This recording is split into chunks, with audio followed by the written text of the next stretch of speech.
Bonjour tout le monde, dans cette capsule-ci, on va apprendre ensemble à mesurer la monnaie dans le cadre d'un cours d'introduction au marché financier. Donc, comme on le sait déjà, on peut définir dans l'économie une certaine quantité de monnaie. On sait qu'on a une partie de l'argent qui va être fiduciaire. Essentiellement, c'est du papier qui est imprimé. On sait également qu'une partie de l'argent est transigée en monnaie scripturale. Donc, on accepte que dans certains comptes, il y a de l'argent, et cet argent-là voyage de compte en compte sans jamais être du papier. Mais si vous utilisez votre argent pour acheter un bon du trésor ou une obligation du gouvernement, est-ce qu'on doit inclure cet actif-là dans l'agrégat monétaire? Pourquoi est-ce qu'on voudrait l'inclure dans l'agrégat monétaire? Parce qu'on peut rapidement le vendre et le retransformer en monnaie liquide. Donc, qu'est-ce qui fait en sorte qu'un actif financier est considéré comme de la monnaie? Eh bien, règle générale, ça va dépendre de la liquidité. Si on peut rapidement transformer notre actif en monnaie liquide sans liquider un actif, alors on l'inclut. Est-ce qu'un bon du trésor peut donc être considéré comme un actif monétaire dans les agrégats monétaires? La réponse, c'est non. C'est non pourquoi? Parce que si vous vendez votre titre, votre obligation, votre bon du trésor, eh bien, vous venez de perdre un actif. Par ailleurs, vous avez différents types de biens financiers qui, eux, ne sont pas considérés comme des actifs, qui vont être inclus dans des agrégats monétaires. Donc, le premier agrégat monétaire, c'est les dépôts à vue. Essentiellement, c'est de la monnaie fiduciaire.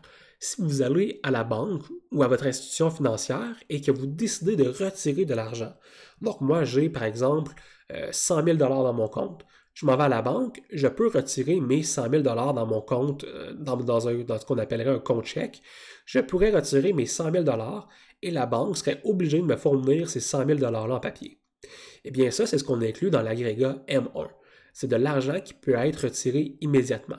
Donc, c'est l'agrégat monétaire le plus liquide de l'économie. Ensuite, vous avez l'agrégat M2. Donc, l'agrégat M2, eh bien, ça complète, ça prend tout ce qui est dans l'agrégat M1. Hein, tout ce qui est dans l'agrégat M1 fait officiellement partie de l'agrégat M2. Et ensuite, eh bien, ça inclut différents types de dépôts. Donc, des dépôts à terme de moins de 2 ans et des dépôts remboursables avec préavis de moins de 3 mois. Donc, par exemple, vous avez certains types d'épargne. Hein, quand vous allez à la banque, vous pouvez placer votre argent avec la banque et vous dites à la banque, prenez ce 100 000 $-là et je vais revenir juste dans 2 ans le chercher.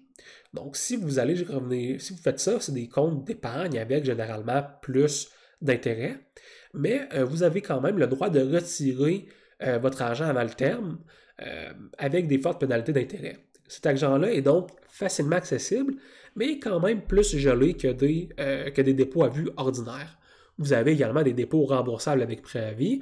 Donc ça, si vous avez déposé de l'argent à la banque et vous leur dites, mais écoutez, j'avais mis beaucoup d'argent de côté avec vous parce que je voulais avoir un compte avec plus d'intérêt, mais finalement, je vais avoir besoin de cet argent-là, donc je vous donne un préavis. Dans 1 mois, je vais vouloir le sortir. Donc, c'est beaucoup moins liquide qu'un dépôt à vue. Il faut avertir nos banques. On va encourir une pénalité si on ressort cet argent-là avant le terme de notre dépôt, mais c'est quand même de l'argent qui est relativement liquide, donc qui vous appartient à vous et qui n'implique pas de vendre quelques-uns de vos actifs à vous. La banque, elle, va devoir vous les rembourser éventuellement. Et vous avez finalement l'agrégat M3, et l'agrégat M3, c'est l'équivalent de l'agrégat M2, plus des titres de créance, donc des hypothèques que vous avez, plus des pensions. Donc, si vous avez de l'argent mis de côté dans vos pensions et vous sortez cet argent-là de vos pensions, une fois de plus, il y a des pénalités importantes à sortir cet argent-là avant le terme de leur échéance, mais c'est quand même de l'argent que vous pouvez ressortir. Et donc ça, ce sont les 3 agrégats monétaires. Remarquez que les échéances sont courtes. C'est-à-dire que si vous avez un dépôt à terme dans un compte sur 10 ans, donc vous laissez votre argent dans un compte, dans un compte de dépôt à terme, puis pendant 10 ans, vous allez toucher des taux d'intérêt là-dessus, eh bien, c'est de l'argent qui est très difficile à sortir et on ne considère donc pas ça comme un actif liquide. Donc, ce n'est pas considéré comme de la monnaie au sens des agrégats monétaires.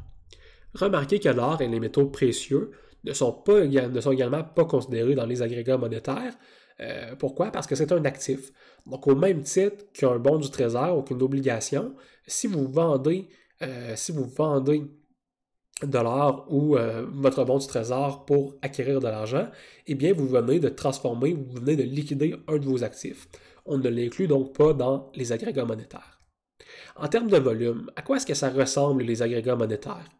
Eh bien, l'agrégat monétaire M1 contient environ, et là ici c'est des données qui nous proviennent, qui nous proviennent de la Banque de France, qui ont été cherchées que je suis allé chercher sur un site Analyse économique, des données qui datent de 2015, donc ça a changé un petit peu depuis. Mais essentiellement, vous avez 37,6% de la monnaie exclusivement M1, donc en billets et en compte à vue.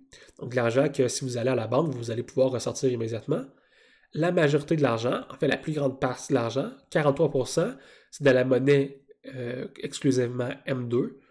Donc, quand je dis exclusivement M2 ici, c'est parce que l'agrégat monétaire M2 inclut l'agrégat monétaire M1. Donc, quand j'enlève le M1 du M2, eh bien, ça me dit que ce qui est exclusivement dans le M2, ça complète, ça vient chercher 43% de mes agrégats monétaires, et vous avez 19,23% de la monnaie qui est exclusivement M3.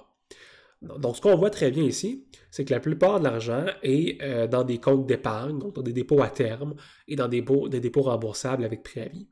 Pourquoi est-ce que c'est là qu'on met la majorité de notre argent? Parce que dans ces comptes-là d'épargne à terme, vous avez des meilleurs taux d'intérêt. Donc, vous n'allez pas vouloir laisser beaucoup d'argent dans un compte à vue parce que je sais que je n'ai pas besoin de sortir 100 000 $ quotidiennement. Donc, je préfère mettre mon argent dans un compte qui va me rapporter plus d'intérêt et dire, bon, ben, si j'ai besoin de 100 000 $, et habituellement, c'est des dépenses qui se planifient. Donc, je sais que dans 4-5 ans, 6-7 ans, si je vais acheter une maison, je vais avoir besoin d'une mise de fonds, mais pendant 6 ans, je n'aurai pas besoin de toucher à 100 000 $. Donc, je vais placer mon 100 000 $ pendant 6 ans avec des meilleurs taux d'intérêt parce que je sais que j'en ai pas besoin dans mes transactions courantes. Et c'est la façon dont on calcule les agrégats monétaires. Les agrégats monétaires vont varier aussi à travers les cycles économiques. Donc, dans certains cycles économiques, vous allez vouloir jouer avec votre argent. Donc, peut-être avoir plus d'argent à vue, moins d'argent à vue, dépendant des taux d'intérêt dans l'économie. Donc, si les taux d'intérêt sont très faibles, peut-être que vous allez vous dire, ben, ça vaut moins la peine d'avoir de l'argent dans un compte d'épargne. Peut-être que je vais avoir plus d'argent dans un billet avec un compte à vue.